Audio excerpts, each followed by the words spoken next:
Hello everyone, and welcome back to Sleepless Campfire. Tonight, we delve into the darkest corners of human psychology to explore 7 verified accounts of psychopathic behavior that terrorized communities across America.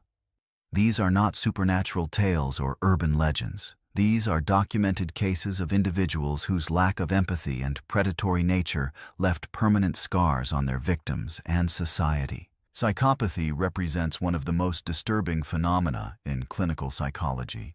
Those diagnosed with psychopathic personality disorder exhibit a constellation of traits including superficial charm, manipulative behavior, lack of remorse or guilt, and a parasitic lifestyle.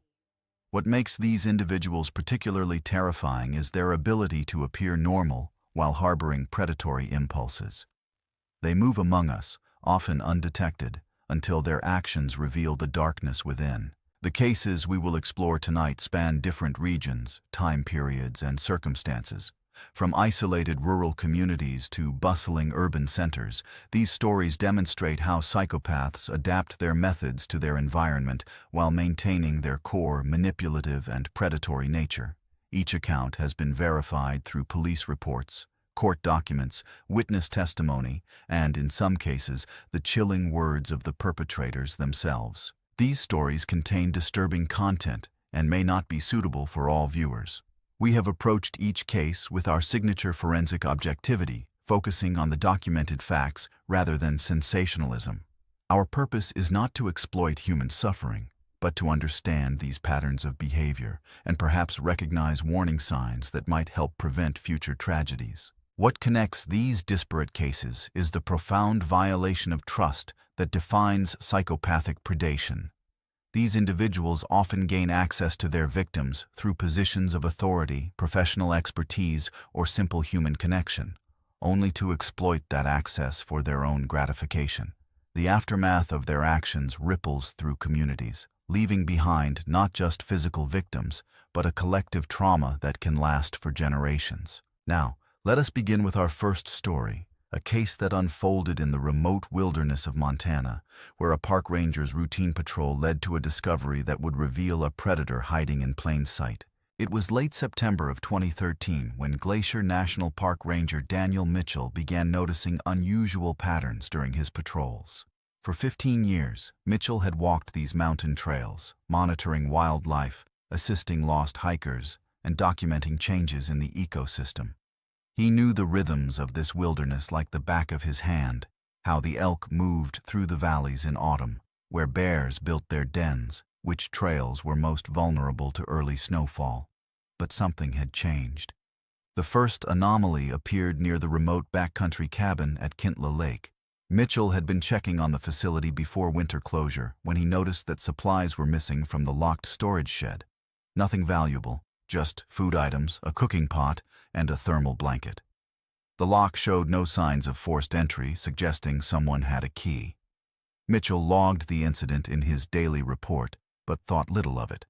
Visitors sometimes took supplies in emergencies, intending to replace them later. 2 weeks later, while patrolling the Bowman Lake area, Mitchell discovered something more concerning. A small campsite hidden in the dense timber, carefully concealed from the main trail.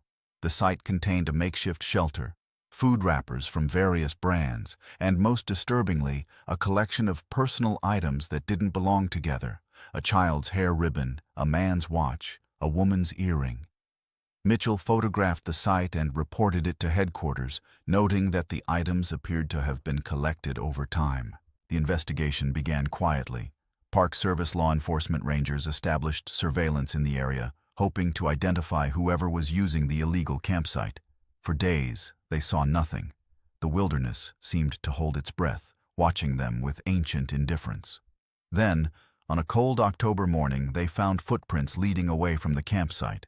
Small, deliberate prints that suggested someone moving with purpose rather than the casual tread of a typical hiker. The footprints led to a small clearing where the rangers made a chilling discovery. A series of shallow graves containing the remains of several animals, deer, rabbits, birds, each arranged in a precise pattern. More disturbing were the human items placed among them: photographs, pieces of clothing, personal effects.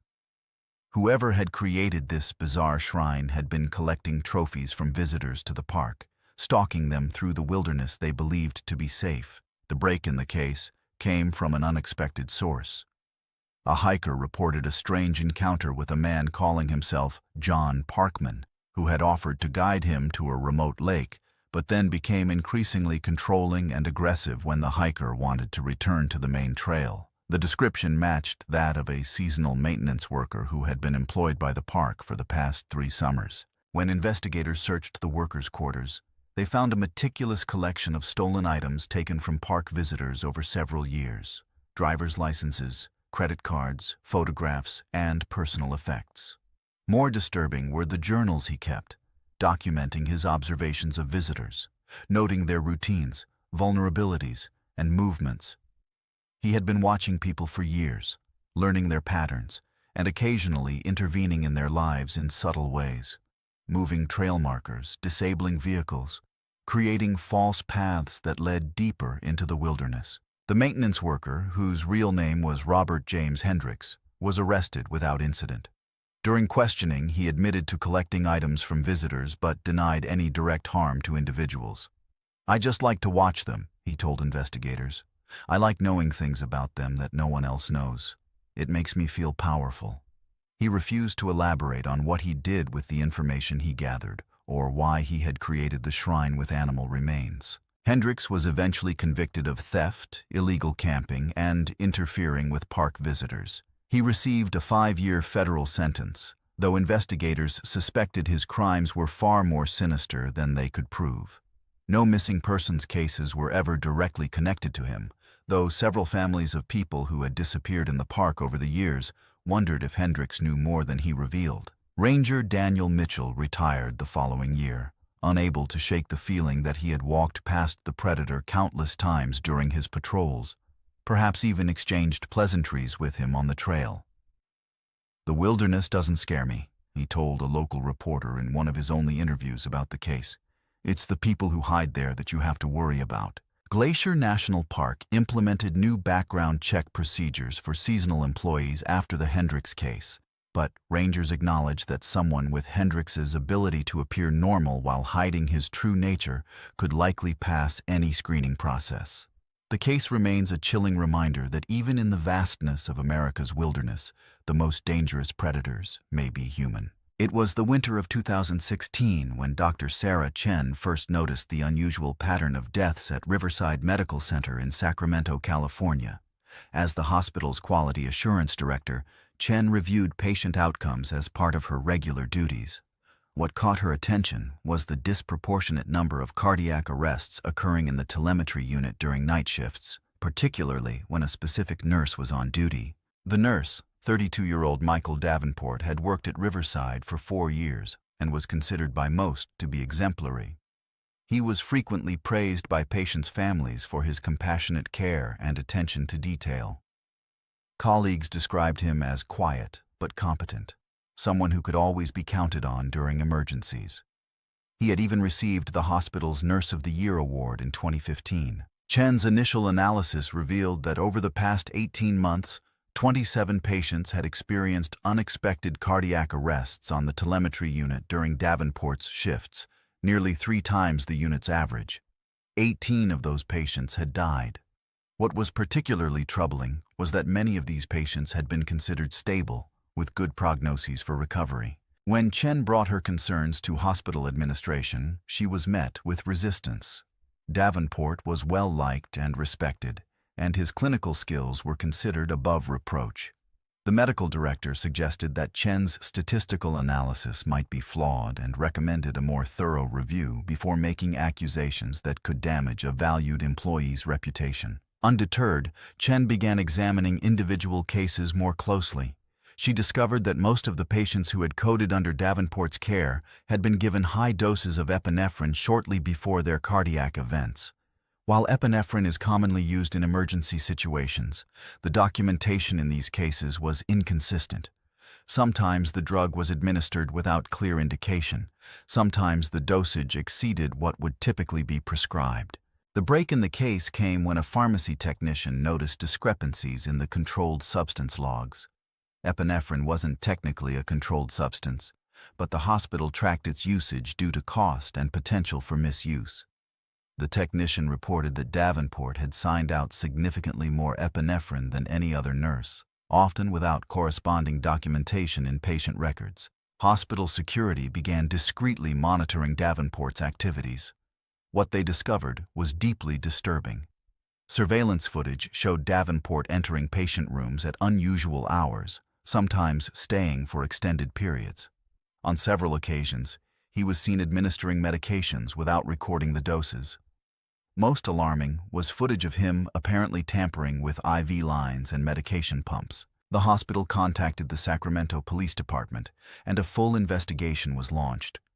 Detectives began reviewing the cases of patients who had died under Davenport's care, ordering autopsies where possible. Toxicology reports on several exhumed bodies revealed lethal levels of epinephrine and, in some cases, potassium chloride, another substance that Davenport had signed out from the pharmacy in excessive quantities. Davenport was arrested on March 12, 2017, as he arrived for his shift. The search of his home revealed a collection of newspaper clippings about medical professionals who had harmed patients, as well as detailed notes about patient conditions and responses to various medications. Investigators also found a small notebook containing what appeared to be a point system with patients' names and numerical values that increased over time. During questioning, Davenport initially denied any wrongdoing. As investigators presented more evidence, his demeanor shifted from cooperative to defensive, then to something approaching pride. "Some of them were suffering," he said at one point. "I helped them find peace. Others, they were interesting to watch. The way their bodies responded to different substances. It was like conducting an orchestra." The case against Michael Davenport grew stronger as more evidence emerged.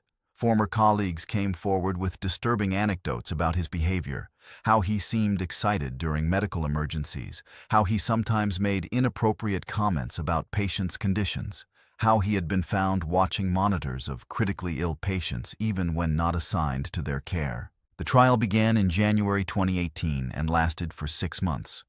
Prosecutors presented evidence linking Davenport to at least 18 patient deaths, though they believed the actual number might be higher.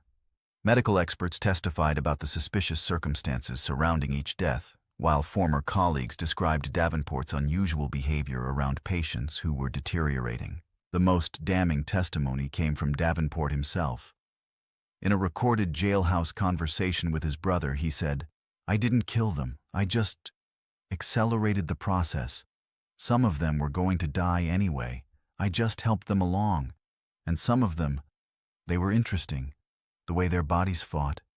It was beautiful to watch." In July 2018, Michael Davenport was convicted on 18 counts of first-degree murder, 1 count of second-degree murder, and multiple counts of assault and elder abuse. The judge sentenced him to life in prison without the possibility of parole, calling him a predator who used his position of trust and authority to satisfy his own twisted desires. The Riverside Medical Center implemented sweeping changes in the wake of the case, including enhanced medication protocols, improved surveillance systems, and more rigorous background checks for clinical staff.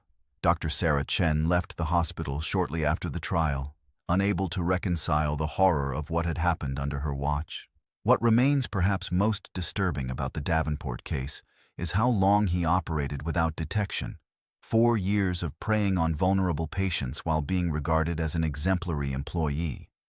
It serves as a chilling reminder that sometimes the greatest threats come from those we trust most, those who have sworn to do no harm but instead use their knowledge and position as weapons against the very people they're supposed to protect. It was the summer of 2014 when the first missing person report caught the attention of Amarillo, Texas police detective Maria Rodriguez. 23-year-old Jessica Martinez had disappeared while walking home from her job at a local diner. Her case was initially treated as a standard missing person investigation. Family members were questioned, her last known movements were traced, and a search was organized in the areas she frequented. What made Rodriguez suspicious was the similarity to 2 other cases from the previous year. In both instances, young women had vanished from public places in broad daylight, leaving behind only minimal evidence. The first was 19-year-old Emily Thompson, who had disappeared from a shopping mall parking lot in December 2013. The second was 26-year-old Sarah Jenkins, who had gone missing while jogging along a popular trail in March 2014. Rodriguez began compiling details from all three cases, looking for patterns. The victims were all similar in appearance, petite, with dark hair and brown eyes. They had all disappeared during daylight hours, with no witnesses to any struggle.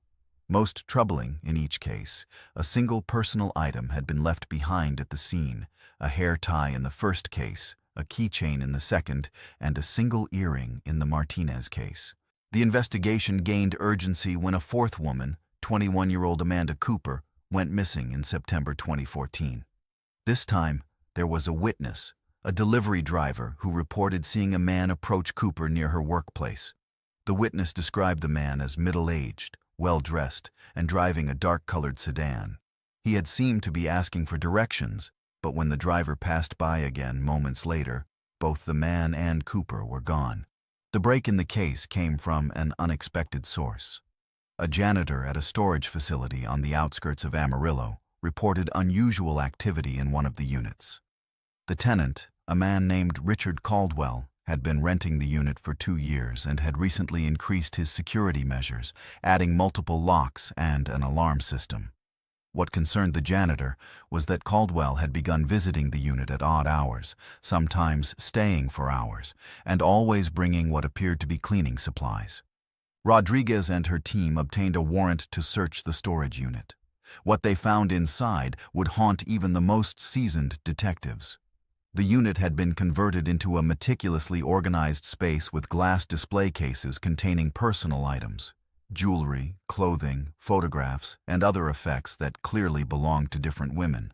On one wall was a series of framed photographs, each showing a young woman who had been reported missing in the Texas Panhandle over the past 3 years. Most disturbing was a locked refrigerator in the corner of the unit. When investigators opened it, they discovered carefully preserved body parts, hands, feet, and other tissue samples, each labeled with names, dates, and locations. It appeared that Caldwell had been collecting trophies from his victims, preserving them in a grotesque personal museum. Caldwell was arrested at his home, a modest suburban house where he lived alone. The search of his residence revealed an extensive collection of true crime books, newspaper clippings about serial killers, and detailed files on dozens of women in the Amarillo area. Investigators also found a sophisticated surveillance system that Caldwell had apparently used to monitor his potential victims. During interrogation, Caldwell initially denied any wrongdoing. As investigators presented more evidence, his calm demeanor began to crack, revealing something beneath, a chilling pride in his accomplishments. "I didn't hurt them," he insisted at first. "I just collected them. They were beautiful and I wanted to preserve that beauty." As the interrogation continued, Caldwell became more forthcoming, describing his methodology in clinical detail. He would spend weeks or even months researching potential victims, learning their routines, their habits, their relationships. He preferred women who were somewhat isolated, those new to town, with few local connections, or whose lifestyles might make them less likely to be immediately missed. "I'd watch them for a long time," Caldwell explained. "Learn their schedules, their paths, their patterns. When the time was right, I'd approach them, maybe ask for directions, maybe pretend I knew them from somewhere. They'd let their guard down for just a moment, and that's all I needed." Caldwell described how he would incapacitate his victims using chemicals that induced paralysis, but left them conscious. He would then take them to a soundproof room he had constructed in his basement, where he would keep them for varying periods of time, from a few days to several weeks. "I wanted to know them," Caldwell said. "Not their names or their jobs or their families. I wanted to know what they were made of, how they responded to different stimuli, how much they could endure. It was like studying a rare species of butterfly." When asked what ultimately happened to his victims, Caldwell became evasive. "Some of them I let go," he said. "Others didn't work out. They weren't as strong as I thought they'd be. But I kept parts of all of them. That way, they'd be with me forever. The investigation into Richard Caldwell's activities expanded rapidly as law enforcement agencies across Texas and neighboring states reviewed their cold cases. Eventually, Caldwell was linked to at least 12 disappearances across 5 states over a period of 6 years. The full extent of his victim count may never be known. Caldwell's trial began in January 2016 and was moved to Fort Worth due to extensive pre-trial publicity in Amarillo. The prosecution presented overwhelming evidence, including items from his storage unit, surveillance footage, and Caldwell's own detailed confessions. The defense attempted to argue insanity, but several forensic psychologists testified that while Caldwell clearly had severe personality disorders, he understood the nature and wrongfulness of his actions. In May 2016, Richard Caldwell was convicted on 12 counts of kidnapping, 9 counts of murder, and numerous other charges. The judge sentenced him to life in prison without the possibility of parole, ordering that his collection of trophies be destroyed and that he never be allowed to have contact with the outside world. The case had a profound impact on Amarillo and surrounding communities. Women reported changing their daily routines, avoiding walking alone, and taking self-defense classes. The storage facility where Caldwell had kept his collection was demolished, and the site is now a small memorial garden dedicated to his victims. Detective Maria Rodriguez, who had been instrumental in breaking the case, left the Amarillo Police Department in 2018, citing the psychological toll of the investigation. In one of her final interviews, she reflected on what made Caldwell particularly disturbing. He wasn't driven by rage or passion or any of the emotions that we can understand, even if we can't condone them. He was a collector.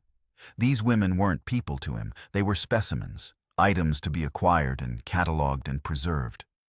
That kind of cold, detached cruelty is something I'll never understand. The Richard Caldwell case remains one of the most disturbing in Texas criminal history, a chilling example of how evil can hide behind a facade of normalcy, how a predator can move among us, collecting human lives as if they were mere objects to be displayed on a shelf.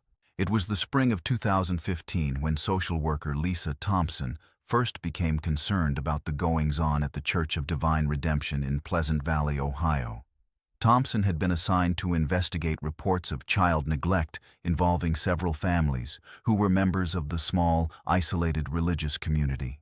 What she discovered would eventually lead to one of the most disturbing cases of psychological manipulation and abuse in the state's history. The Church of Divine Redemption was led by Pastor Samuel Morrison, a charismatic figure who had established the community 10 years earlier after splitting from a mainstream denomination.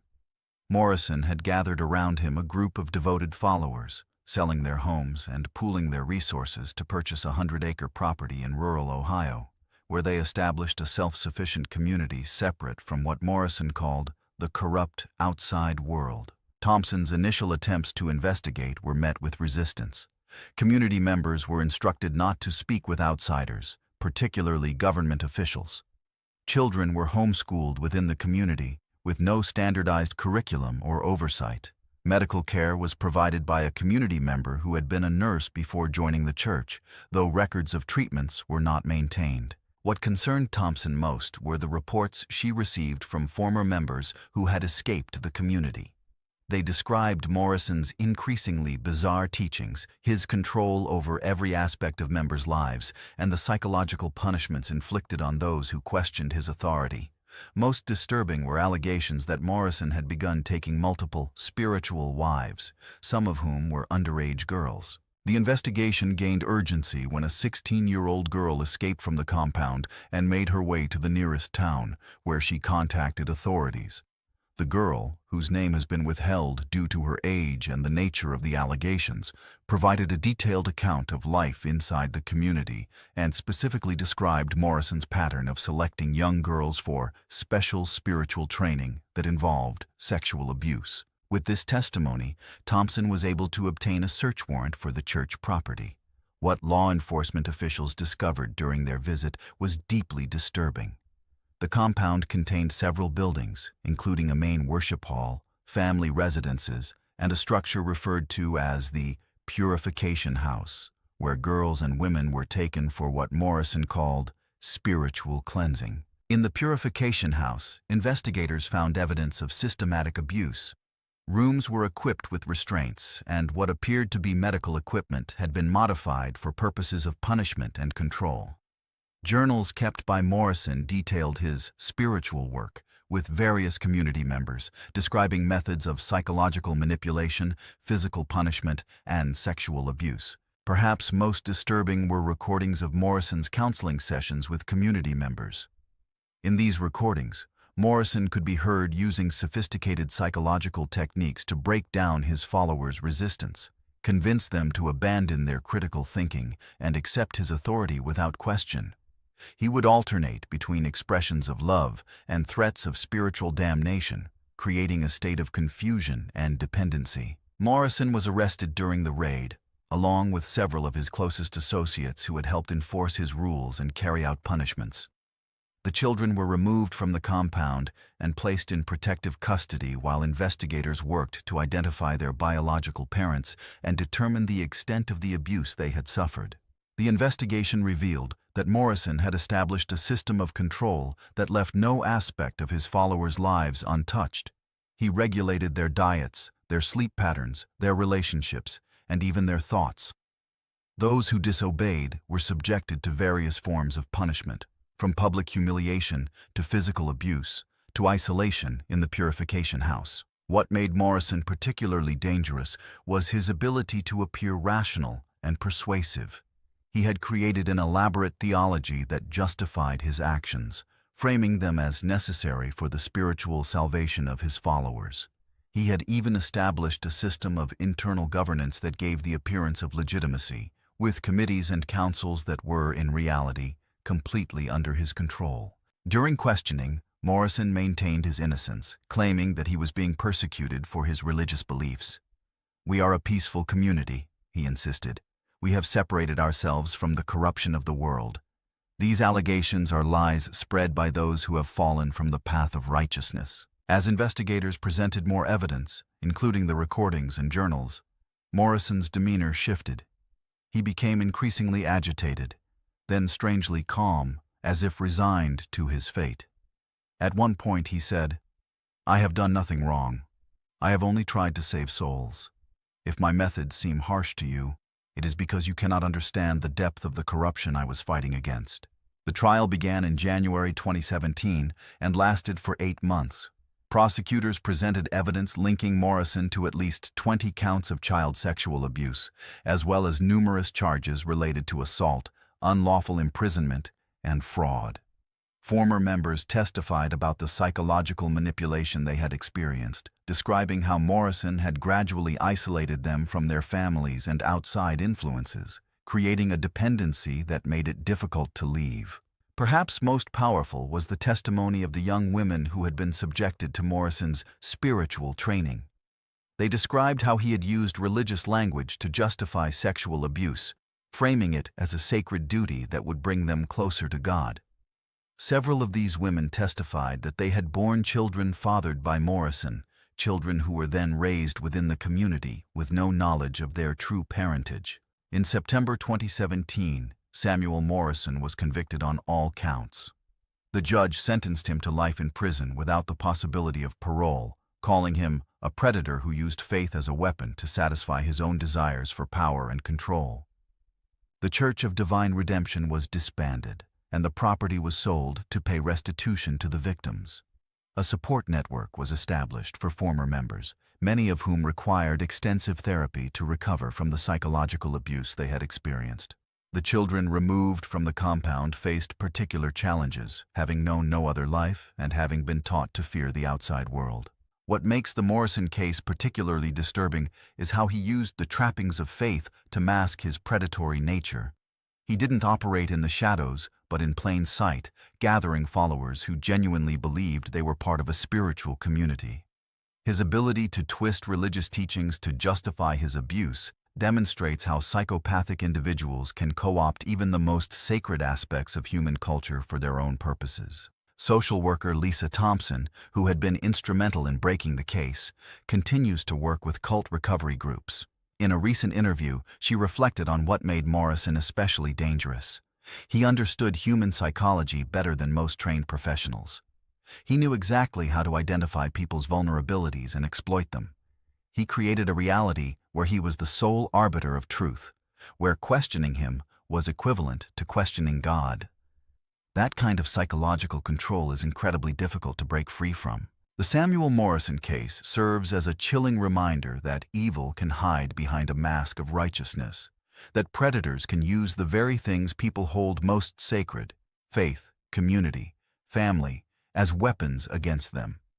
It stands as a testament to the resilience of those who survived his abuse and the importance of remaining vigilant against those who would use positions of trust and authority to exploit the vulnerable. It was the winter of 2012 when Detroit police detective Marcus Williams first noticed the pattern. Over the past 6 months, 3 small business owners had disappeared under similar circumstances. Each had been experiencing financial difficulties, each had been behind on payments to local loan sharks, and each had vanished after arranging to meet with someone who promised to solve their problems. The first was Anthony Russo, owner of a struggling Italian restaurant in Greektown. Russo had accumulated significant gambling debts and had borrowed money from several known criminal figures to keep his business afloat. According to his wife, Russo had received a call from someone offering to consolidate his debts and restructure his payments in exchange for a reasonable fee. Russo had left to meet this person and never returned. The second was Maria Rodriguez, who operated a small grocery store in southwest Detroit. Rodriguez had fallen behind on her payments to a local supplier who also provided high-interest loans to store owners. She had told her daughter that someone had contacted her offering to negotiate with her creditors and possibly arrange for more favorable terms. Rodriguez had left to meet this person and never returned. The third was James Chen, owner of a struggling electronics repair shop on the city's east side. Chen had borrowed money from a local businessman to keep his store open during the economic downturn. According to his employees, Chen had mentioned receiving an offer from someone who claimed to have connections that could help renegotiate his debts. Chen had left to meet this person and never returned. Williams began investigating these disappearances as potential homicides, though no bodies had been found. What troubled him was the lack of evidence. No signs of struggle at any of the victims' homes or businesses, no witnesses to any confrontations, no ransom demands or claims of responsibility. It was as if these 3 people had simply vanished into thin air. The break in the case came from an unexpected source.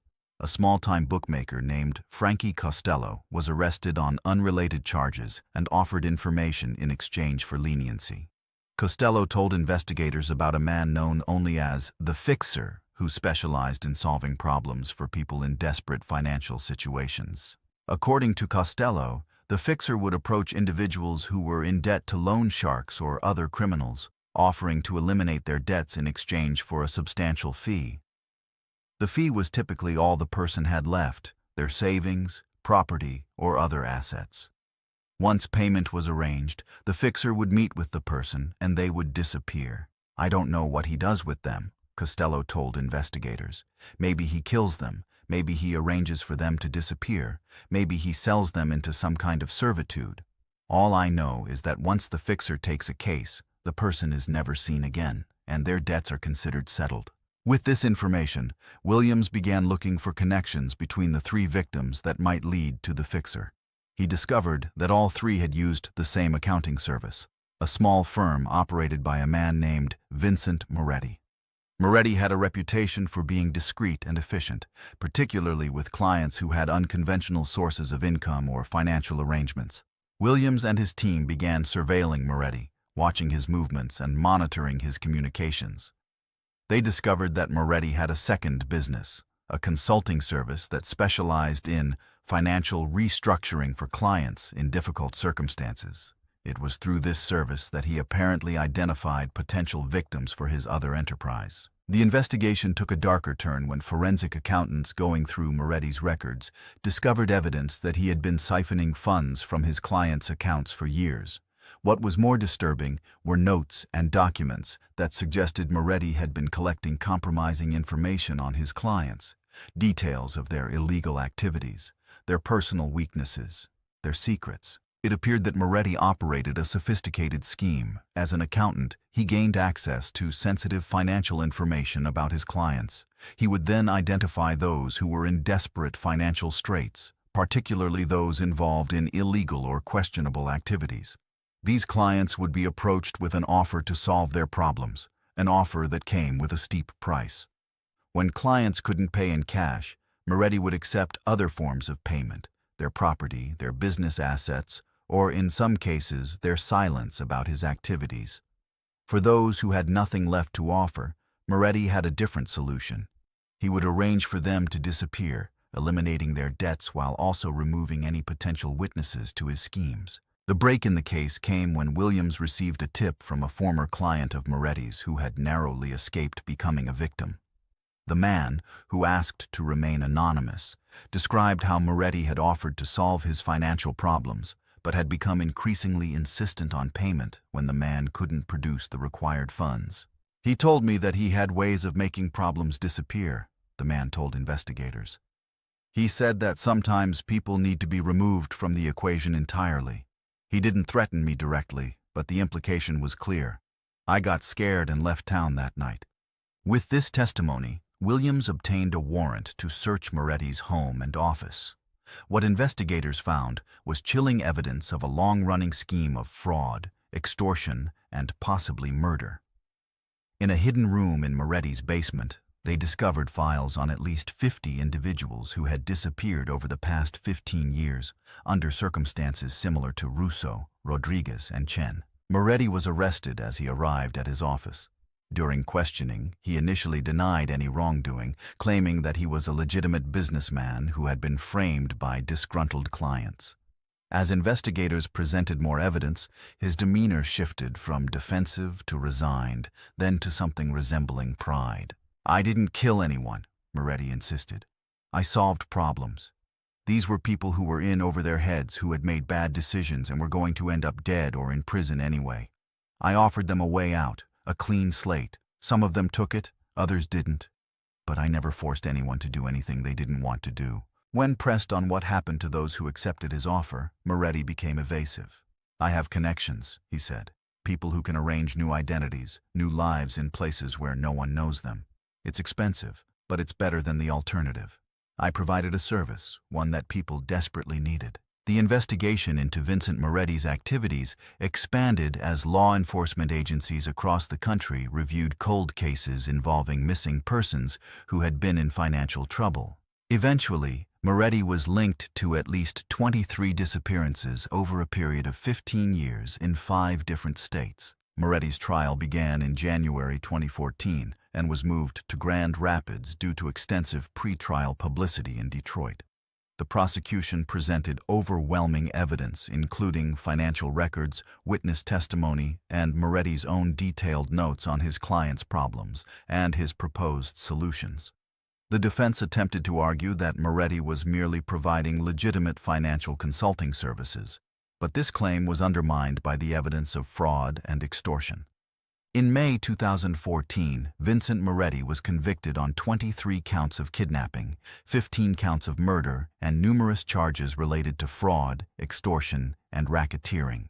The judge sentenced him to life in prison without the possibility of parole, ordering that his assets be liquidated to provide restitution to his victims' families. The case had a profound impact on Detroit's business community, particularly among small business owners who operated in marginal economic circumstances. Many came forward with stories of being approached by individuals offering to solve their financial problems, leading to additional investigations into similar schemes.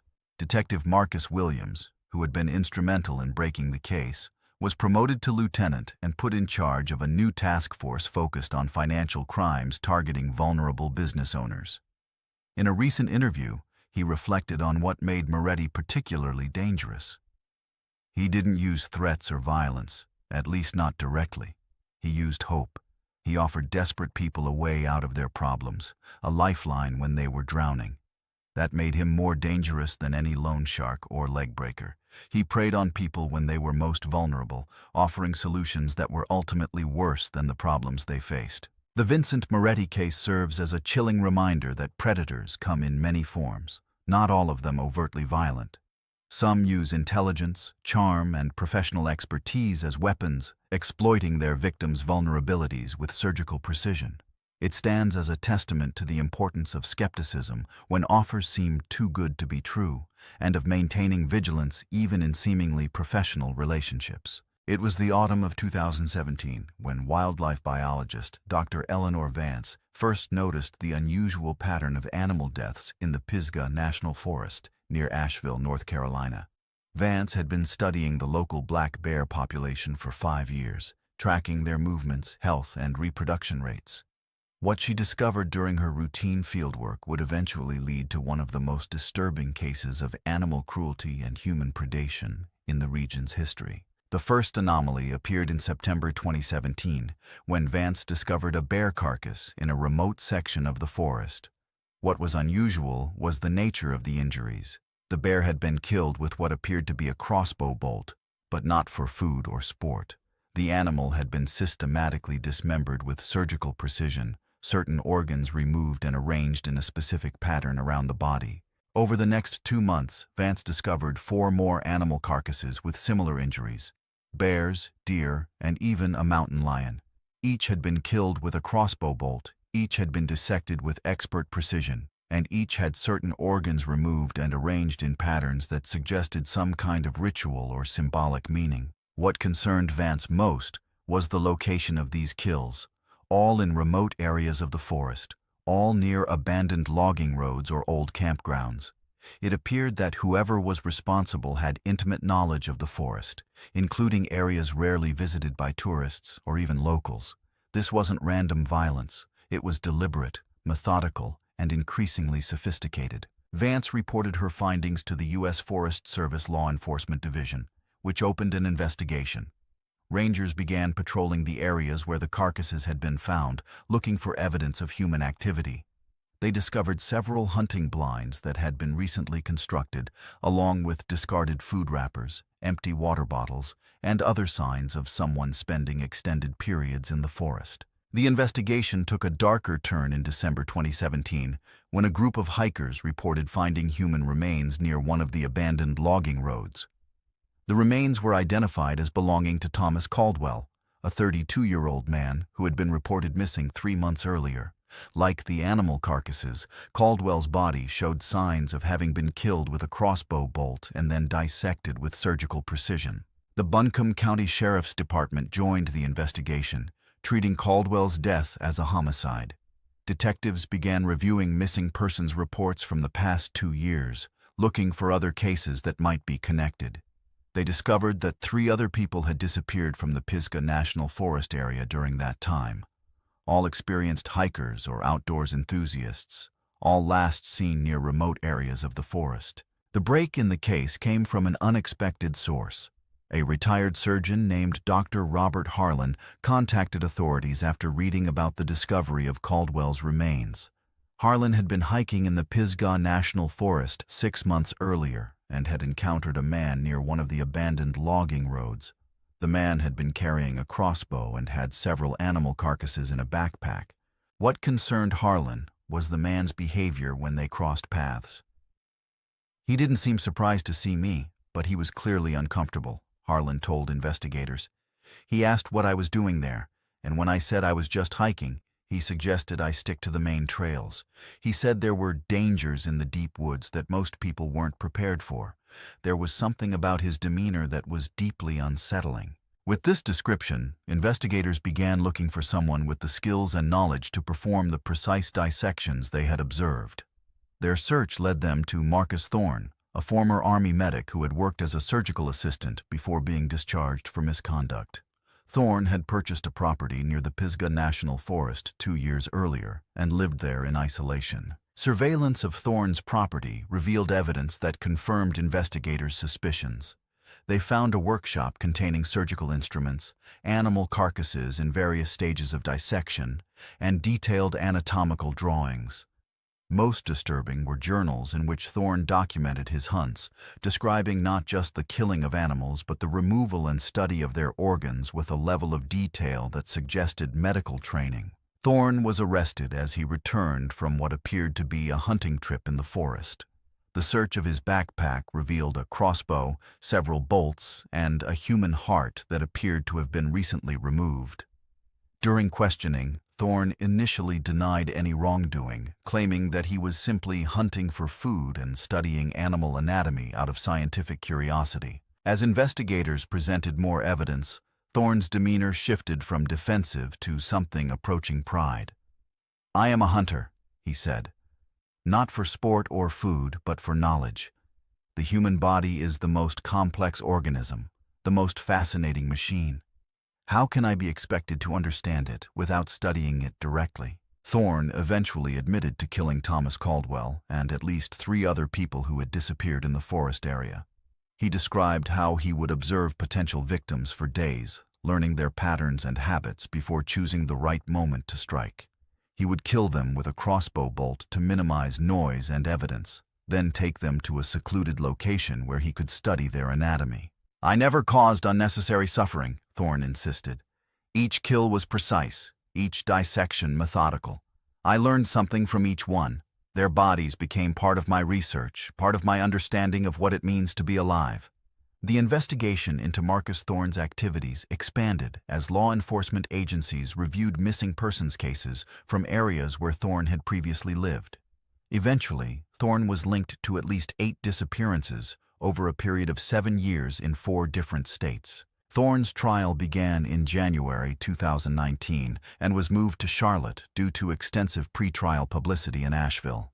The prosecution presented overwhelming evidence, including the human remains found in Thorne's possession, his detailed journals, and witness testimony from those who had encountered him in the forest. The defense attempted to argue insanity, but several forensic psychologists testified that while Thorne clearly had severe personality disorders, he understood the nature and wrongfulness of his actions. In May 2019, Marcus Thorne was convicted on 8 counts of murder, as well as numerous charges related to animal cruelty and weapons violations.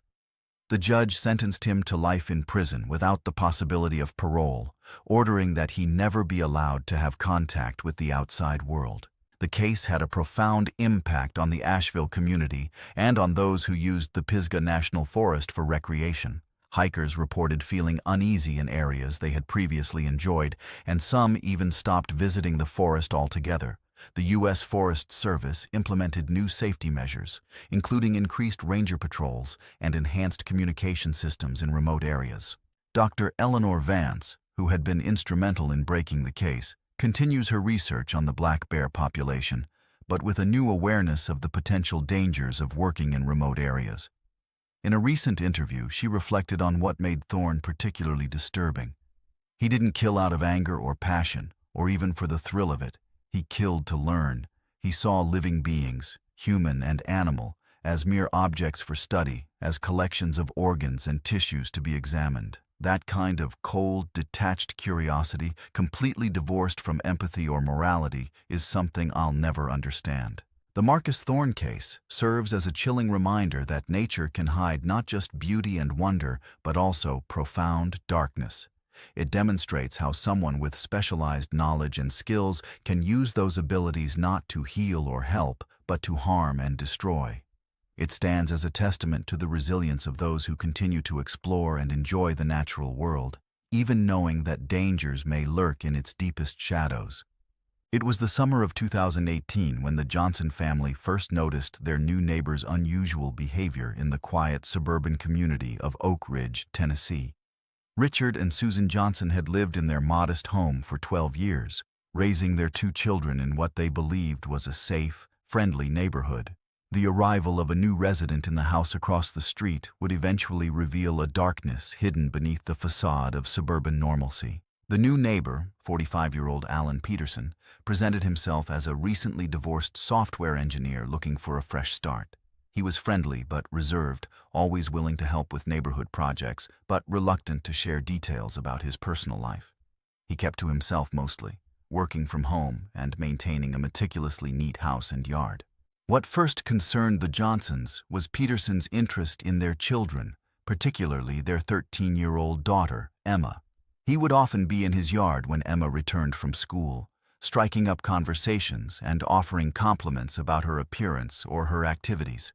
At first, the Johnsons dismissed this as mere neighborly friendliness, but the attention gradually became more focused and more frequent. The first red flag appeared when Peterson gave Emma a gift, an expensive smartphone that was far more sophisticated than what her parents had provided. When questioned, Peterson explained that he had received it as part of a work project and had no use for it. The Johnsons, while uncomfortable, didn't want to cause trouble in their new neighbor relationship and allowed Emma to keep the phone, setting strict rules about its use. This decision, they would later realize, was their first mistake. Peterson's behavior grew more calculated. He began to position himself as an ally to Emma, someone who understood her in a way her parents supposedly did not. He would listen to her teenage frustrations with a patience that seemed boundless, validating her feelings and subtly criticizing her parents' rules as old-fashioned or unreasonable. He created a private communication channel with her through the phone, using an encrypted messaging app that her parents couldn't monitor.